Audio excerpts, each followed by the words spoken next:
lovelies, I am the Fragnostic and welcome to 2018's very first retro pure as driven snow, untouched as a green jelly baby. Soil it not with your heretic fingers.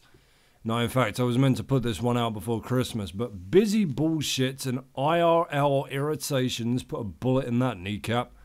Made the mistake of hosting it all this year, which meant I had to cook 3 triple course meals for 10 fucking people over 3 days. Felt most unfestive by the end of that nightmare, let me tell you. Stuck in that bastard kitchen trying to remember the cooking times for 12 different things simultaneously while Mrs. Fraggers kept sticking lumps of Playmobil under my nose begging me to put it together. It's for ages 4 and up, woman! For fuck's sake, sort your life out. But it's done. Santa is sleeping his regenerative Odin sleep for another year, and we can get back to what really matters in life. Playing the least relevant, non-canon entry in the Alone in the Dark franchise. Jak in the Dark, initially released standalone as a promotional teaser game for Alone in the Dark 2 in the December of 1993, before enjoying a wider release bundled in the CD-ROM versions of the original Alone in the Dark and its sequel in the same month of the following year for PCs everywhere. It's short and weird, like a marmoset raised with only its own reflection and a recording of its own mating cry for company. Here's the plot. Grace Saunders is lost in the big city. Behind the shop window, she sees a light flickering. It's been so long since someone has dared to open this door.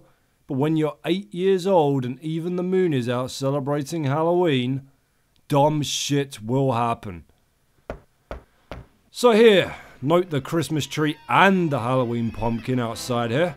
Jak in the Dark is set in some kind of bizarre scrotum wrinkle in time where the 2 holidays seem to be celebrated simultaneously. The door to the toy store, or the little shop, not enough windows to cram of horrors on the end there to complete the homage, slams shut. And you're stuck in here now, aren't you, bitch? That'll teach you to break into an honest business. It won't. Well, it won't at all. A lifetime of delinquency and the darkest breed of criminal activity awaits this child. Alright, so the mechanics here work exactly the same as Alone in the Dark. If you want to search something or interact with it in any way, you got to make the most conscious of decisions to do so through the actions menu. If something's on the floor, just run into it to pick it up. Thankfully, we don't have to drop anything in Jak in the Dark because it's so short, so no need to dick around with the god-awful throwing actions. Everybody always misses this book tucked away down here, so smitten are they with their online guides and FAQs. This is vital business right here, a guide to all the haunted playthings that are going to try and smack your soul loose from your body. Joke's on them, you're ginger. No hysterical voiceovers this time, boo, so gotta read this to you myself. I'll try and remain as faithful to the original Alone in the Dark, dramatic aesthetics as I can. The Toy Book, a collection of short stories by Alfred Kruger, 1924, a Carpenter publication. I've had enough of that now. Beppo the Clown. According to legend, this puppet, which can march in time to a drum, was the only toy that belonged to the infamous Jack the Ripper. The Cavalry Rider. This patriotic toy was made according to instructions given by the painter Gericault after his famous painting Cavalry Officer of the Imperial Guard. Rusty, always fond of lipsticks or blusher, Rusty was put onto the market under the nickname the Guardian Angel. Unfortunately, due to her tendency of preferring leisure to duty, she has been renamed. Zack the Crack. We owe this paradoxical but disciplined puppet to the talents of the famous sculptor Geppetto. Legend has it that later... Or later what? Either write a fucking book or don't. St. Louis's Choo Choo. This mechanical train, a marvel of precision, has been given to Herbert Remington, president of the Pacific Coast Railway, for the occasion of the promontory Points Junction. Hopper my thumb. His 7-mile boots make him march in time.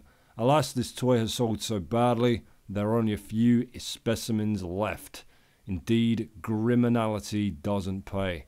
The Spirit of San Jose. This little plane, constructed by Shuster Inc., is a miniature copy of the first monoplane that flew from New York to Los Angeles in 1919. Blondie. Always vain, this doll from Nuremberg was a joy for thousands of children. Due to her real hair, it's a piece that any collector would be happy to own. Indrani from Bali. This dancing princess of the Temple of Shiva enjoyed an enormous success in India last century, brought to the West by Kipling, whose fame spread as fast as an oil slick. Jack in the Dark, the Irish craftsman who designed this toy, drew his inspiration from the infamous pirate One-Eyed Jack. Seems only candy can calm his anger. And a short little story, Tales for Halloween of Rudolph Publishing. One-Eyed Jack. Once upon a time, there was a Jack in the Box whose name was One-Eyed Jack. He was so ugly and mean that after terrorizing the toys that march in time to a drum, he took the nicest man in the world prisoner, Father Christmas. Only a witch, even if it's not a professional one, will be able to release him. However, scaring the greedy One-Eyed Jack in the Box could be easy if you've only got what it takes to reflect. There you go, a couple of thinly veiled hints on how to defeat these belligerent baubles, these woe-begotten whirligigs lurking in the pages. A couple of them are already in the doorway behind you there, biding their time, anticipating the best moment to strike. Peel the flesh from your bones, replace it with a plastic mould, eviscerate your screaming body with a rusty spring, and refill you with plush stuffing. Now you are queen of this festive Johanna! They'll start getting leery right after you buy these sweeties. Because you're not a thief, you found that money fair and square on the floor of the place you broke into. But not before this little bastard hops down off the wall to distract you. Remember the book, remember its teachings. 'Tis the Bible of this hell cranny. It's Indrani of Bali, whose fame spread as fast as an oil slick. Well then, enjoy the foul taste of irony, you bestringed affront to Christ. And down it goes, defeated by the blinding arrogance that seems to possess all such child's knickknacks since the release of Toy Story. No way to burn her corpse, unfortunately. She would have made a fine offering to whatever witch god this ghastly child kneels before. Now we've got to get the rest of the gang back in their holes so we can head into the back room without any bothers. So again, there were a couple of fairly direct references to a drum and marching to said drum to be found in the toy book.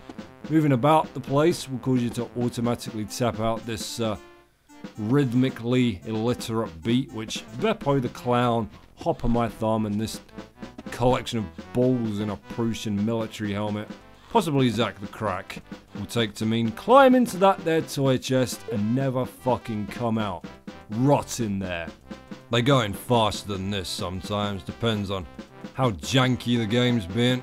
It's almost like they're fighting the influence of the drum, isn't it? They know the cold infinity of imprisonment that awaits them in the chest, but none can resist the scatty jazz drumming of the witch child. Let's unequip that shit right the fuck now before it gives me a goddamn migraine. The broom, I don't care. Anything but that bastard drum. Move, Grace, you little shit. Still got to double tap that forward key to run like in Alone in the Dark at that ridiculously specific tempo that I can never quite nail. Santa? What are you doing out on Halloween? Shouldn't you be busy up in the North Pole making toys for... You don't make the toys at all, do you, you fat bastard? You steal them from toy shops!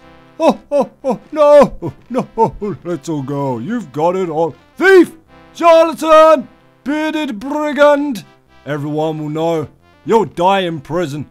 Not this bullshit store prison either. Real prison. San Quentin. They'll beat you down and savage your corpulent badonkadonk until it looks like the fuel housing unit for a jetpack upgrade. Well, Santa tried to buy our silence with a candy cane there, which we're immediately going to feed to the dark leader of all the evil trinkets and frippery in here. One-Eyed Jack in the Box, who, yes, does share a name with the slang term for male genitalia. Let's get it out of our system, shall we? God. Use the mirror right after so that he scares the shit out of himself and dies. All in the book. Remember the book? Nobody else does. Read the goddamn book. Do it properly. And there you go. That's the finale of that. Time for the ending. You skip back to see what's happened to Santa to find out that he's done one and left you a present for helping him out. Again, he did not have his magical sack of gifts in that cell with him, so he has blatantly just taken something out of a box in here and wrapped it up for you. Congratulations, you're now a criminal accomplice. It's a princess costume, I think, or some sort of sanitarium nurse, who can say, but Santa escapes and lives to steal another day. That's what's important here, plot-wise. Look at that. He bought the reindeer and everything. This could have not more obviously been a heist gone wrong. See you in hell, Grace! If you ever talk, I'll strangle you in your sleep and feed you to my elves! Ho ho ho! Mary, keep your mouth shut! And here's your other reward. A bunch of stills begging you to buy Alone in the Dark 2. Doing a pretty respectable job of concealing what an absolute fucking dumpster fire that game really is. Plenty of time later in the year to moan ourselves hoarse about that one though. It's a Retro Rumble double bill tonight, lovelies.